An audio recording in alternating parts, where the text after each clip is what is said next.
Il est maintenant l'heure d'accueillir nos premiers invités, Guillaume Leclerc et Bruno de la Villarmois. Bonjour messieurs. Bonjour. Bonjour. Merci d'être avec nous. Vous êtes respectivement brasseur et propriétaire de l'abbaye de Cornilly en Sologne. Et avec vous, on parle d'une drôle d'action, une action très curieuse, une bière loire-et-chérienne brassée au profit de l'abbaye. C'est local, c'est génial. Voici donc notre rubrique. C'est local, donc c'est génial.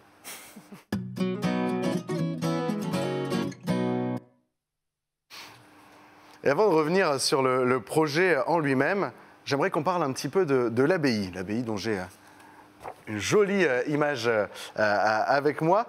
Bruno, il faut quoi pour sauver cette abbaye? Qu'est-ce qu'elle a de spécial, cette abbaye? Alors l'abbaye est une petite abbaye qui est vieille puisque c'était la seule abbaye bénédictine italienne du Val-de-Loire au XIe siècle. Elle était rattachée directement au pape. Puis ça n'a pas duré très longtemps. Elle a été pillée par les Anglais en 1357, pillée par les protestants en 1562, vendue à Lancamp en 1792 lors de la vente des biens nationaux, légèrement, je dirais, dépecée. Vous avez une vue aérienne qui passe en même temps sur votre écran de contrôle. Et donc elle a été, je dirais, en partie sauvée en début de siècle, puis déclassée, puis reclassée. Et nous faisons donc des travaux pour essayer de s'en sortir, et on recherche des sources de financement en circuit court pour faire vivre, je dirais, les artisans locaux, les partenaires locaux.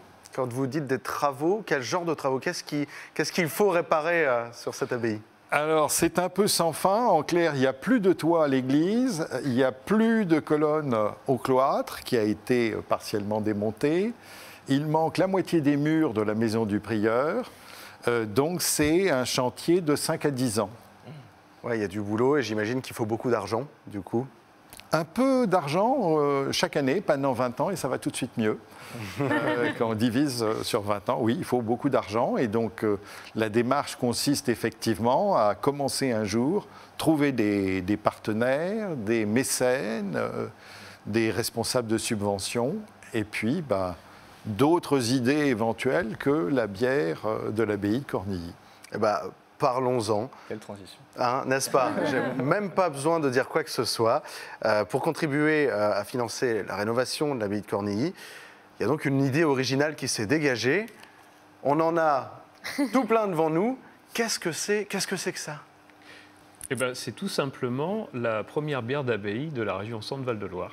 La première, elle est chez nous, voilà. En Loire-et-Cher, en Sologne. Ben, oui, moi je suis brasseur à Courcheverny depuis 2015. Et puis j'aime bien les vieilles pierres, le patrimoine historique. Donc étant situé entre Chambord, Blois et Cheverny, je suis un peu verni. Et même en fouillant un petit peu, en s'intéressant à la région, on tombe aussi sur des petites pépites comme l'abbaye de Cornilly, qui est à 20 minutes au sud de la brasserie, donc c'est vraiment à côté. Très loin pour le coup, ouais. Et qui était comme ça dans son écrin de verdure. C'est vrai qu'elle est un peu ceinturée de bois, elle est assez cachée. Et puis elle a bien besoin de financement. Et voilà, plutôt que d'être uniquement sur un mode subvention ou subvention publique, moi, je trouvais que de se servir de l'outil bière qui est actuellement, qui connaît un renouveau en France, de se servir de cet outil économique-là pour contribuer à financer la reconstruction, c'était intéressant et c'était vraiment se poser en entreprise responsable. D'autant qu'il y avait aussi cette excitation aussi de se mettre dans les traces des moines de l'abbaye. Alors eux n'ont a priori jamais brassé de bière, mais venant d'autres régions, et moi je viens plutôt du nord de la France, il y a quelques abbayes qui brassaient quelques bières fameuses. Oui. Donc ça me plaisait de me remettre un peu dans les pas de ces moines-là et de sortir donc des bières de style trappiste, donc très, très riches en matière, très rondes, assez douces, et de faire donc des bières originales en plus de mes gammes actuelles que je faisais depuis 5 ans. Donc qu'est-ce qu'on a alors par exemple? Alors par exemple, vous en avez plus particulièrement sur la blanche en fait, donc la bouteille qui est à votre gauche, tout à gauche, voilà. Donc c'est une bière blanche, donc ça veut dire une bière moitié orge, moitié froment. Et celle-ci, elle est aromatisée avec de la verveine citronnelle d'une autre entreprise très proche de l'abbaye, qui est le Centre d'aide par le travail de Pont-le-Voix, donc, qui cultive des plantes médicinales et des plantes aromatiques pour des travailleurs handicapés ou alors en difficulté d'emploi. Et donc qui fait, sous sa marque Domaine Saint-Gilles, qui fait des infusions en bio.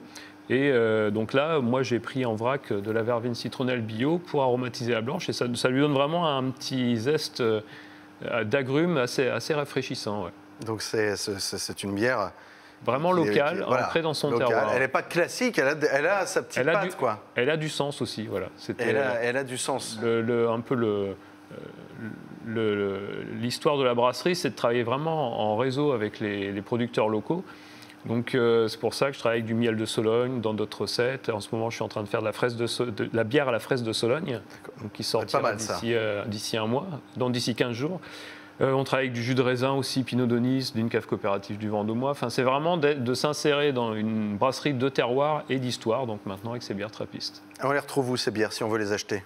Alors là, on commence depuis moins d'1 an la diffusion. Pour l'instant, c'est dans le Loir-et-Cher.